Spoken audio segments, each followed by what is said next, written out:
Delhi Mumbai rail मार्ग पर Ratlam railway station के पास गुरुवार 3 अक्टूबर की रात पेट्रोल से भरी एक मालगाड़ी बेपटरी हो गई है। इस हादसे में मालगाड़ी के 3 डिब्बे पटरी से उतर गए हैं। एक डिब्बे से पेट्रोल का रिसाव भी हो रहा है। वहीं हादसे की जानकारी मिलते ही रेलवे के आला अधिकारी मौके पर पहुंचे। अधिकारियों का मानना है कि ये ट्रेन डिरेल करने की भी साजिश हो सकती है। मध्य प्रदेश में अब मानसून की विदाई होना शुरू हो गई है। मौसम विभाग के अनुसार बुधवार को ग्वालियर चंबल से मानसून की विदाई हुई, जबकि उज्जैन संभाग के कई जिलों में मानसून की रवानगी हो सकती है। मौसम विभाग के अनुसार अब धीरे धीरे सर्दी का असर बढ़ने लगेगा। आपको बता दें कि प्रदेश में 21 जून को मानसून ने दस्तक दी थी, जबकि ग्वालियर चंबल में सबसे आखिरी में 28 को पहुंचा था और यहीं से सबसे पहले विदाई हुई है। इंदौर पहुंचे बीजेपी नेता शहनवाज हुसैन ने दावा किया कि हरियाणा में बीजेपी जीत के हैट्रिक लगाएगी। उन्होंने कांग्रेस के दिग्गज नेता राहुल और प्रियंका गांधी पर भी निशाना साधा। बीजेपी नेता ने कहा कि हरियाणा चुनाव में दोनों नेता फेल हो गए। शहनवाज हुसैन ने आरोप लगाया कि विदेश की धरती पर राहुल गांधी राजनीति की सारी मर्यादा तोड़ देते हैं।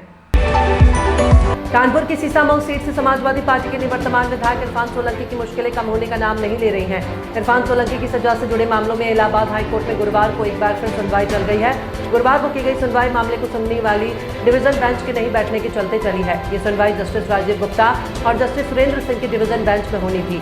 हाईकोर्ट इस मामले में अब 17 अक्टूबर को सुनवाई करेगा। शारदीय नवरात्र प्रारंभ हो चुका है। नवरात्र के बाद दीपोत्सव और मांगलिक कार्यक्रम और शादी के सीजन भी शुरू हो रहे हैं। इस अवसर पर लोग विशेष तौर पर सोने चांदी आभूषण की खरीदारी करते हैं। वहीं सराफा व्यापारियों का कहना है कि इस समय सोने चांदी के दाम आसमान छू रहे हैं। इसकी वजह से सोने चांदी की खरीदारी पर सीधा असर पड़ा है।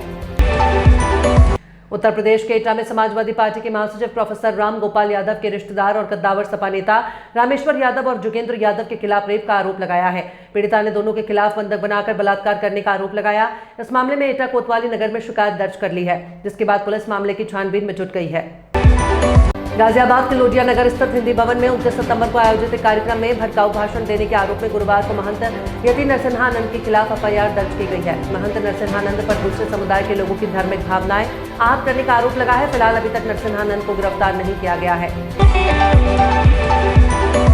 दिल्ली में वायु प्रदूषण से निपटने के लिए आम आदमी पार्टी की सरकार विंटर एक्शन प्लान लाने की तैयारी में जुटी है, तो वहीं दूसरी तरफ आईआईटी दिल्ली की एक स्टडी आई है जिसमें प्रदूषण से निपटने के उपाय बताए गए हैं। ऐसा दावा किया गया है कि इससे शहरों में 40% तक प्रदूषण कम किया जा सकता है। ऐसा बताया जाता है कि धूल और कचरा उत्तर भारत में प्रदूषण का 25 से 40% हिस्सा है। स्टार रजनीकांत हाल ही में पेट दर्द की शिकायत के बाद चेन्नई के एक अस्पताल में एडमिट हुए थे। तब से फैंस एक्टर की सेहत को लेकर परेशान थे। वहीं अस्पताल में एक प्रोसीजर के बाद 3 अक्टूबर की रात को एक्टर को अस्पताल से डिस्चार्ज मिल गया, जिसके बाद फैंस ने अब राहत की सांस ली है। 3 अक्टूबर को रात करीब 11 बजे चेन्नई के अपोलो अस्पताल में रजनीकांत को छुट्टी मिल गई है। आईपीएल 2025 मेगा ऑक्शन से पहले टीमें खिलाड़ियों की रिटेन और रिलीज लिस्ट जारी करेगी। मुंबई इंडियंस भी कई चौंकाने वाले फैसले ले सकती है। रोहित शर्मा टीम के साथ रहेंगे या नहीं, इस पर अभी कुछ नहीं कहा जा सकता। लेकिन इस बीच पूर्व भारतीय क्रिकेटर मोहम्मद कैफ का दिलचस्प सुझाव सामने आया है। कैफ का कहना है कि रोहित को अब सिर्फ कप्तान बनकर ही खेलना चाहिए।